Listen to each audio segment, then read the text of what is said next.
The sponsor of my stream and podcast is DistroKid. If you want 10% off on your first subscription with DistroKid, release your music to the world on every major music platform. Make sure to go to my website, andrewvanzark.com, and click on the discount link under the tab of DistroKid. Attention Sarkarians, embark on a cosmic journey at www.andrewvanzark.com, saving by clicking on our affiliate tab. Discounts await. Your click not only unlocks deals, but supports the beats and discussions of these stellar radio stations. At Galactic ChatWave Radio.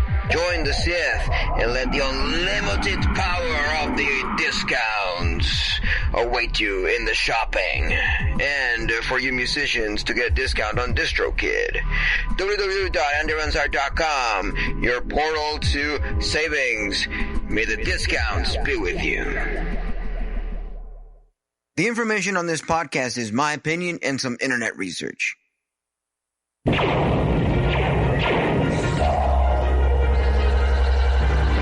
Star Wars, the galaxy's most popular movie, is great family entertainment. Huh? Aren't we listening to Galactic ChatWave Radio?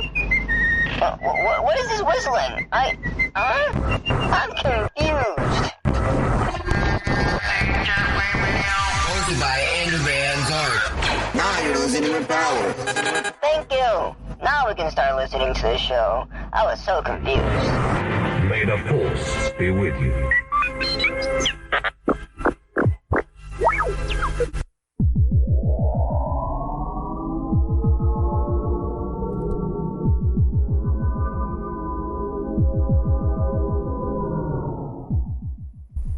Hello, and welcome to Galactic ChatWave Radio. So, I'm Andrew Van Zark, and this year safe space is good Star Wars, music, and other geeky topics. And now, you're listening with power. Power to the music. So let's get it. So, The Bad Batch, Season 3, Episode 6 and 7, Ending Explained. Let's explain that ending. So, let's get it flowing, let's get it running right now. So, let us dive deep into the hearts of the galaxy with a quick recap of The Bad Batch Season 3, Episodes 6 and 7, and talk about what to expect next. So, for those of you in the chat, for those of you listening on Twitch, you can, right there, right now, talk under the chat, and I'll be glad to respond as soon as I see the message. So, what do we have to explain here from those two episodes, episodes 6 and 7? You know, they're pretty, heavy in the lore. There's so much information running at this point in time. So, all that being said, let's get things running here. As much as I like to mention that. So, let me tell you, and listen to me carefully. Let me tell you, it's a wilder ride than a pod racer on the final lap of the Bonta Eve Classic, for sure. So the action feels more than a Mustafarian hot sauce, you know. And with surprise lurking around every asteroid and plot twist twirling faster than a Twilight dancer at Jabba's place. You know, whether you're a seasoned rebel veteran or a curious youngling, these episodes pack enough excitement and intrigue to power a hyperdrive. So, as we navigate through the nebula of narratives, you know, we reunite with many of the people around here, you know? So, let's see what we have to say about this. You know, they're leaving fans hanging at the edge of their starships, and we have a lot of recapping to do here. So, mind you, there's gonna be spoilers around here. There's gonna be spoilers. So if you're not willing to understand what happened on these two episodes, we can get ourselves flowing to watching them. You can go watch them, enjoy yourself a nice, good 40 minutes or 40 something minutes of The Bad Batch, and we can get ourselves running with that, you know? So what do we have to say about this? In episode 6, guess who's back? Back again. In the 6th episode titled Extraction, we're thrown straight into the action like a Java at the Troy's auction. Captain Rex, our beloved and helmeted hero from the Clone Wars, is back with a bang, alongside Clone Force 99 minus Tech. Rest in peace, my friend. You're dearly beloved, and you're gonna be missed as much as possible. So, they're all tangled up in a web of mystery involving Dr. Hemlock's super sneaky assassins. As Rex escorts Senator Abby Sings, they're ambushed by a rogue assassin, providing that the galaxy is still not a safe space for peaceful walks. This assassin is a clone with a vendetta, and after a game of galactic hide and seek, our crew captures him to unravel a bigger mystery involving encrypted data and anonymous targets. While Echo gives Omega an energy crossbow, because what's a little gal without her bow? We need to see Omega wear a bow. First she had another bow, now she had this upgraded version, which looks really awesome if you ask me. So, another assassin pops up with order to drag Omega back to the Empire. It's a mess, with trust issues thicker than Wookiee fur, especially towards Crosshair, who's trying hard to prove he's not just another Imperial puppet. That is what he's trying to, portray. He's not a puppet anymore, and he's willing to be part of the Bad Batch. So the episode closes with our heroes in a pickle, as the Empire zeroes in on the location, ready to snatch Omega. Dr. Hemlock is pulling the strings, setting the stage for a showdown that promises to be more explosive than a thermal detonator. The episodes do keep you at the edge, There's a lot of mystery when it comes to all these episodes. At least for me, there is a lot of mystery when it comes to all these crazy shit. At least I think, So there ain't much we can talk about it at this point in time, but Crosshair and Dr. Hemlock and all those people are a little skeptical at this point in time, but that doesn't mean that we cannot, get to trust Crosshair at this point in time. At least that's what I think. So we go move on to episode 7.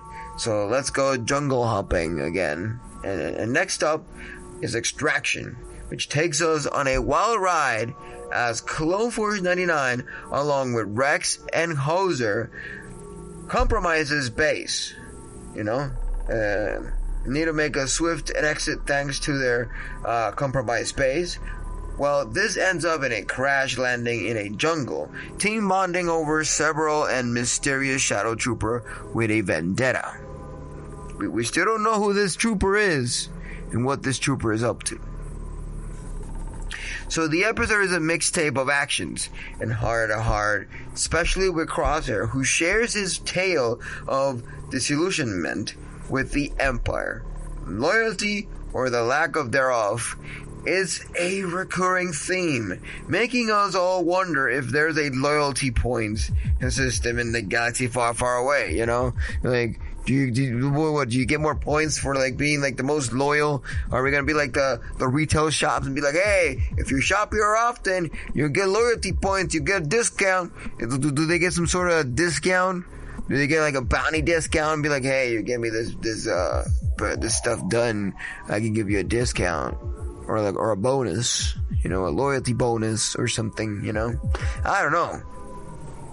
Beats me. I'm not part of the Empire to understand that kind of stuff, But apparently so. It's like they're fighting for that loyalty like there's no tomorrow.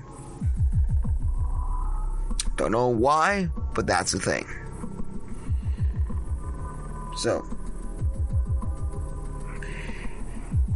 So, in a showdown reminiscent of a high-stake water balloon fight, Crosshair faces off against the Shadow Trooper by a waterfall. Despite his shaky aim, the team pulls through, providing that friendship and quick thinking are the best weapons against pesky assassins. You know? So, the twist comes when Wolfie, an Imperial commander with a heart, lets our gang escape, showing that not all Imperials are cut for the same cloth. You know? They're not from the same cloth. At least that's what they let us know in that point in time, you know? The episode ends with the Shadow Trooper mysteriously surviving, an Omega significance to the Empire, hanging over our heads like a looming Star Destroyer. So you might be asking yourself, and you can tell me your thoughts on episode 6 and 7 here on the chat. You can let me know. But what does this all mean? Let's take a little bit of an analysis here and break down things and see, what does this ending mean?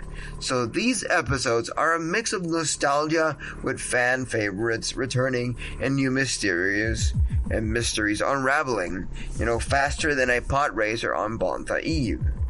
So the reintroduction of Captain Rex ties the new story to the rich tapestry of Star Wars lore, reminding us of the enduring spirit of rebellion and friendship, Omega's significance, and the mystery surrounding the Shadows Trooper hints at deeper plots and possibly new revelations about the Force, cloning, and the Empire's sinister plans. It's a narrative Sarlacc pit, you know, drawing us closer to the inevitable clash between freedom fighters and the Imperial Juggernaut. What could all these mean as we approach the last stand? You know, expect heart-stopping heroics, strategies that would make Grand Admiral Thrawn take notes, for sure. And possibly the biggest revelation since Luke found out about his dear old dad. You know, Omega's importance could unravel secrets that change the course of the galaxy, and the identity of the shadowy troopers, you know, might just be the key to unlocking new pathways in the Force. So will our heroes emerge victorious, or will this be a Pyrrhic victory, with the cost of their triumphs casting along shadows on their future? Whatever outcome, it bounds to leave fans gasping, cheering, and maybe shedding a tear or two in a season that's been nothing short of an epic hyperspace odyssey. And I could totally say, for sure, that no matter how you see this, it has thrown us so much information that we still need a lot to grasp, you know? What does the M count of Omega mean? What does the Wolfie not destroying or imprisoning none of the clones that were there with Captain Rex and the Clone Force 99? You know, they were Wolfie was trying to get Omega, but at this point in time, none of that was being a thing. You know, he said, you know, let them go, let them do their thing. You know, we're all clones. We come from the same place.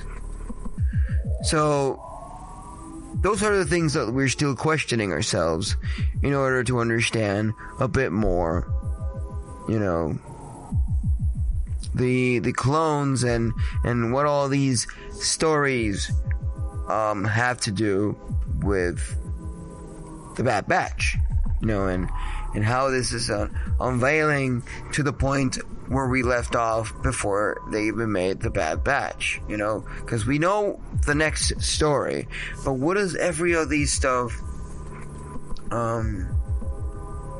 what does this all mean, you know? So we have to keep watching, keep understanding, and that way we'll be able to, you know, unveil all the details. But those are my thoughts and a little bit what happens, you know. These episodes blend heart-pounding actions with emotional depth, setting up a chessboard where each move could lead to salvation or disaster in a galaxy far, far away. I say, brace yourself for what comes next, which will hopefully be Ventress, because it's been quite a while and we still don't see Ventress. We still don't see Asajj Ventress, and she was placed on the trailer way early. So, and there was a big, huge ass hype on that. So anyways, for those of you listening, the audio portion, thank you for listening and thank you for being here. If you want to have more fun, make sure to tune into Twitch, because I stay longer in there. The recordings are just until I get the whole information running, and from there, I move on to keeping on the chat flowing. So, may the force be with you. I'll catch you on the flip side. Adios, amigos.